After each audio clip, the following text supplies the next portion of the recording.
हमने कहा कि जन स्वराज की जो व्यवस्था बनेगी तो बाकी जो बड़े काम होने हैं वो तो होंगे, लेकिन in the matter of days and hours 6 चीजें हो जाएंगी। पहली चीज, बिहार से इस फर्जी शराबबंदी के कानून को हटा दिया जाएगा, जिसमें शराब की दुकान बंद है और घर घर शराब की डिलीवरी हो रही है और बिहार के गरीब जनता का 20,000 करोड़ का नुकसान हो रहा है। दूसरी बात हम लोगों ने कही कि बिहार में 60 वर्ष से ज्यादा उम्र के हर महिला पुरुष को, दिव्यांगों को और विधवाओं को, जो 400 रुपए की पेंशन पर जी रहे थे, अभी हम लोग के डर से 1100 हुआ है, जैसे ही जन स्वराज की व्यवस्था बनेगी उनको 2,000 रुपए महीना मिलने लगेगा, ताकि उनकी एक बेसिक जिंदगी जीने के काबिल वो हो जाए। तीसरी बात कही गई कि जैसे ही सरकार बनेगी 7 दिन के अंदर एक नया विभाग बनाया जाएगा रिलीफ एंड रिहेबिलिटेशन के लिए, उन लोगों के रिलीफ और रिहेबिलिटेशन के लिए जो बिहार से मजबूरी में पलायन कर गए हैं। उस विभाग का सिर्फ ये काम होगा कि आने वाले साल भर में 50 लाख से ज्यादा लोग जो बिहार से बाहर 10,000 12,000 की मजदूरी के लिए गए हैं, उनको बिहार में ही रोजी रोजगार की व्यवस्था की जाए, उनको बाहर न जाना पड़े।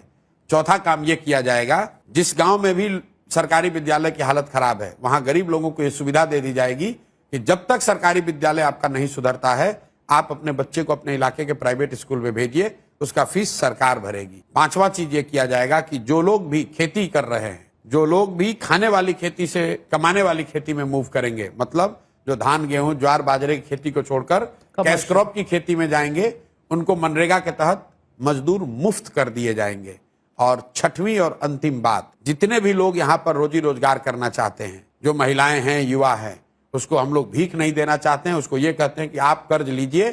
कर्ज पर आपको 10% 12% ब्याज नहीं लगेगा, 4% ब्याज लगेगा। 4% ब्याज पर आपको कर्ज मिल जाएगा, ताकि आप अपने घर में अपने पैर पर खड़े होइए, रोजी रोजगार कीजिए, ताकि आपको सरकारी नौकरियों का मुंह ना देखना पड़े, फैक्ट्री लगने का इंतजार ना करना पड़े। ये 6 चीज जन स्वराज के आने के मैटर ऑफ डेज में कर दिया जाएगा। और एक अंतिम बात, जो 100 सबसे भ्रष्टतम नेता और अफसर हैं, उनकी सूची बना दी गई है। जैसे ही सरकार बनेगी स्पेशल कानून बनाया जाएगा, स्पेशल कोर्ट बनाए जाएंगे और साल भर के अंदर न सिर्फ इन पर कार्रवाई होगी, इनके और इनके परिवार के पास जो बिहार से लूटा हुआ पैसा है उसको जब्त किया जाएगा, बिहार के खजाने में जमा किया जाएगा। और इस काम को करने के लिए कुछ दिन से ज्यादा नहीं चाहिए। इसलिए मैंने कहा है जन स्वराज की जब घोषणा पत्र आएगा उसमें लिखा होगा मैक्सिमम 100 दिन के अंदर ये 7 काम